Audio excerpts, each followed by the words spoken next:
You don't like Jokic, do you? I'm not a Jokic guy. I'm telling you, these guys just come out the woodworks whenever it's convenient for them. I'm not. What is it about him that you don't I don't like the attitude. I thought he almost murdered a Morris twin. Yeah, that's How are you gonna act like Morris was innocent in this whole ordeal? He had what was coming to him, and hopefully he learned his lesson this time. I don't like how he got kicked out as the MVP of a deciding playoff game, an elimination playoff game for his team. He was ejected in the third quarter. I'm starting to think that he's just grasping at straws because of how great Jokic is. He can't really diminish him for much other than this. Yes, he did get ejected in certain playoff games. Yes, I get it.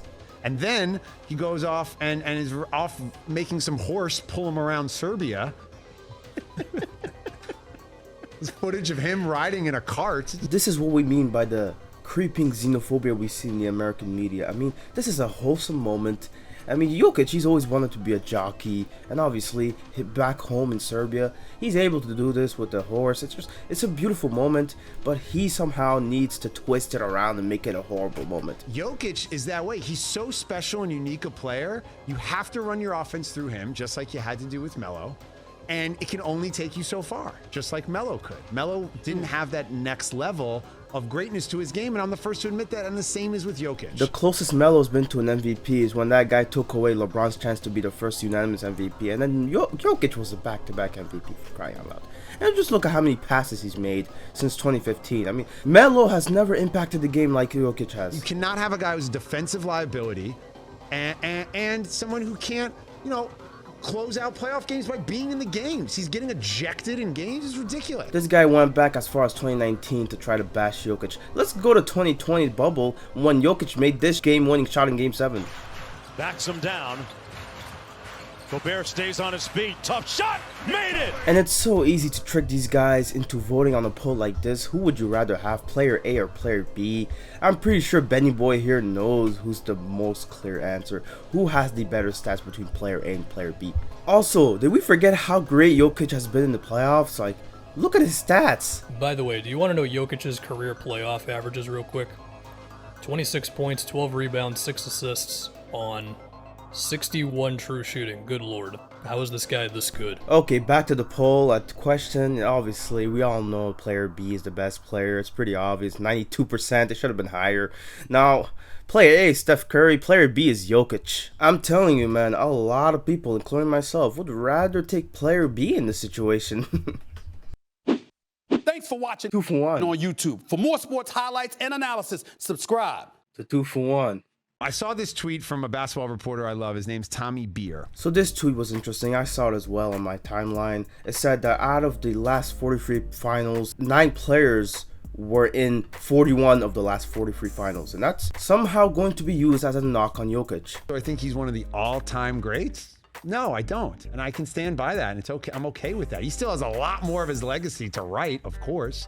I just don't think it's enough for him to be the best player on a championship team. And it's interesting. At this point, you would want to ask this guy, who would you rather have over Jokic? And this is where we get into some very sad stuff. Kawhi Leonard, 2-time finals MVP. Yes, he's been hurt. He's an all-time great player. And I think Jokic is just a notch below. But even he knows Jokic is one of the most durable players. That's one of the reasons why he won the first MVP against Embiid. But just look at how low this guy ranks Jokic. You go through the NBA on the Heat. Who would you rather have than Jokic? Would you rather have Jimmy Butler on your team, or would you rather have Jokic? Than Jokic? I'd rather have Jimmy Butler on my team. I'd rather have a Joker, to be honest with you. Then You want your boy Tatum or you want Jokic? Ooh, man, good one. Well, Tatum was there. I'll take Tatum. You want Giannis or you want Jokic? I want Giannis over everyone. You want Embiid or you want Jokic? In Brooklyn, you want KD or you want Jokic? Kevin Durant. So far in the East, I've named like 6-7 guys. And I'm taking all the East guys, even though Joker's MVP. Well, aside from Butler, I think you're not going to get much pushback, obviously, with Giannis. Some people would take Joker over Embiid. A lot of people would take him over Tatum. He's awesome. The guy's awesome. He's a special player. He's a once-in-a-generation guy. Would you rather have Luka or Joker? I'd rather have Luka. Much rather have Luka. Devin Booker? I think I'd rather have Devin Booker. So the MVP is what? The 15th best player you'd want on your team? It's wild. It's kind of weird. It's very weird. That's what I'm saying. That's what's weird about it, guys. This guy is an absolute joke. There's no way you can take him seriously. But he does draw the line here. I love Paul George, but I think I'd rather have Jokic. All right, enough of that guy. Moving on, we have the AD talk. people are so obsessed with AD. It's crazy. A healthy, motivated Anthony Davis should be in the MVP conversations. What are you expecting from Anthony Davis? Like you said, when he's healthy, like he was in 2020 in that bubble run, like he's top 5 in the league. No Easy. question. Top 3. A guy that's shown us to be one of the most injury-prone players we've seen in recent times. Yeah, he's going to be top 5 easy. So when I look at Anthony Davis and I look at a Darvin Ham, a coach that's going to put a key in his back, I look at Rasheed Wallace being over there as an assistant coach, I got Anthony Davis motivated, and I got Anthony Davis winning the MVP next season. Wow. Well, it certainly is possible if he's healthy. The reason why I even want to mention this whole AD conversation they were having is because just look at who they put in their top 5, right? If AD's not there, look who is. Yeah, who's your top 5? All right, so just the first 5. First 5. Steph, KD, LeBron, Giannis, Kawhi. Okay. Is it? Yeah. My top 5, I have Steph, KD, Joel, Giannis, and LeBron. I have Joel Embiid top 5. Okay. Because my thing is you have to be available. The best ability is availability. 100%. That's literally the argument you can make for Jokic being in the top 5. He's the most available player out of all those guys you mentioned. He's a back-to-back MVP. What are we doing here, man? I still think he's top 10 when he's healthy, when he's in, but top 5 for me is very, very hard to crack. And it's Luka Doncic is even a special player. Now, there's a lot of questions on him yes. on the defensive end that I think hurt him in that category. I would have AD if he were healthy you're above right. that. What? Luka? AD over Luka? Oh my gosh, bro. The xenophobia is really obvious at this point, man. I mean, just look what Iggy said recently. Well, every team that's won the NBA championship in NBA history has had the top players, the top player on their team. So they're having this little debate on whether or not you can tell me of a team that doesn't have a top player when they won a championship. Like, name a team that didn't have the best player or one of the best players in the world on their team that won a championship. Pistons, baby. And this is where we get into some very, very stupid takes, man. Iguodala, bro, you should know better than to say this. Pistons that 1 year, but Rasheed Wallace. Awesome player. Rasheed Wallace. Yep. Probably could have been top 5 player in the league for a 10-year stretch. If Rasheed Wallace played in modern day basketball today, if he played in our league today, he'll be the top 5 player in the league. I don't think he'd be better than Giannis, and I love Giannis. You clearly don't think much of Giannis if you say that. Now, Dragic, as much as I don't like him as a Raptors fan, he did point out why certain players don't like that guys like Jokic and Doncic are just so great in the NBA. Like, he said himself, Jokic is not fast, he doesn't jump, and that gets up their noses. How can a man play like this? The NBA players, they're all in good shape. You need to have a 6% body fat, you need to jump, and I think that gets on their nerves. How can Jokic and Luka play like this? It just bothers me that the media, when they rank players, there's little mention of Jokic. I see him as top 10. Giannis, Steph, LeBron, Durant. Respectfully to AD, I see him in the top 10. But I'm not saying he couldn't be the MVP.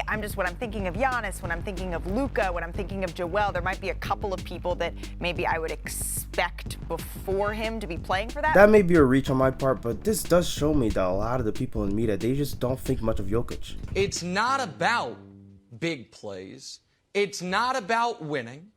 It's about who the robots tell us to vote for. Oh, Nick Wright, you're so stupid. Now, we're gonna have to talk about it because he makes the argument that, Jokic won the MVP only because of the advanced stats that he's leading the league in. Oh my gosh, his offensive stats, I mean, they're not really that impressive. It's just the advanced stats that carry him. That's basically what he's trying to say. He's trying to say that rebounding and his efficiency, that's the reason why Jokic won the MVP. Not because of how much better of a player he is than everybody else and how much impactful he is compared to everybody else. No, Jokic, the reason why he's not the MVP is because guys like Mitchell Robinson, Kevin Love, Chuma Okeke, and Fred VanVleet are leading in these advanced stats higher than guys like DeMar DeRozan, Devin Booker, Kevin Durant, Jason Tatum. That's not how advanced stats work, bro. You can't use them to compare one-to-one players. That's not how it works. So that is Jokic's entire case, and he's gonna win it. No, dummy. His entire case, his main case to me, is the stats that he puts up on the floor that anybody can go see on Basketball Reference. He is outstanding. Listen to the crowd for Nikola Jokic. Red headband and all. He's the first player to ever put up a stat line of 2,000 total points, 1,000 total rebounds, 500 total assists in a regular season. Did it look like the best player in the league was in that game? Just did it. Here you go. Nick is nitpicking every time. Now, he put Luka Doncic in number 20 in his top 50 players of all time. What, for 4 years? But Nikola Jokic is not even in the top 50. It just tells you the bias he's working with. It makes no sense. Nick is the weirdest guy, and Jokic against Portland. I mean, just look at what he did last year to Damian Lillard. For him to come out in a press conference recently after he signs a max contract to stay with the Portland Trailblazers this summer, look at what he says about how much that last year's series against the Denver Nuggets affected him. It truly did put him in a very dark place. Was there ever a point in the last 10 years where you maybe were wavering on that and thinking, maybe I should go somewhere else? Or was that ever something that crossed your mind? I would say if it was ever a time, I would say last summer, after losing to Denver, they were a beat up team. And, we were pretty much full strength. After losing that one, I was just like, man, I was just frustrated with not having a chance and, watching other teams win the championship. I go into a shell during that after a team win and then the parade is everywhere. Like, I can't handle my jealousy and frustration when that happens. Yeah, remember there was no Jamal Murray in that series? Jokic really broke the Trailblazers franchise. It's hilarious. And now we've got the free agency and Jokic not even being talked about as one of the notable news. He signed a supermax contract, the biggest contract in the history. KCP was recently acquired by the Nuggets. He said something interesting about 2020. I always tell people the story, like if AD didn't hit that three, I think we would have lost that series. And just look at how this year Jokic decimated the New Orleans Pelicans. The most impressive performance was this year. We played in Denver and we're up maybe 20.5. Larry Nance Jr. recounting the time Jokic single-handedly carried this team, came back down 20 in overtime where he hit the game-sealing shot. Monte Morris, Jokic, 16-footer, that's good! It's clear that Nance, he left the game thinking, wow, what a performance. Came out the second half, and I think I believe he had 33 and 12. It was the most impressive performance I'd ever seen on an NBA court. It's overtime game? 46, 12, and 11. 46, 12. It was the most unbelievable performance I've ever seen. So we talked about it. Jokic is being disrespected despite him being one of the best players, if not the best player in the league. These people are going to keep gaslighting us, trying to dismiss all the great playoff moments he's already had. Okay, saying, oh, he's not going to be the best player on the championship team. I promise you, with the team he's about to get next year, he's going to make some noise in the playoffs. And I'm telling you, at some point, we're going to have to accept and live in a reality where Jokic, he's going to win a title. And I'm going to be there to laugh at every one of you people. If you can't, it's fine.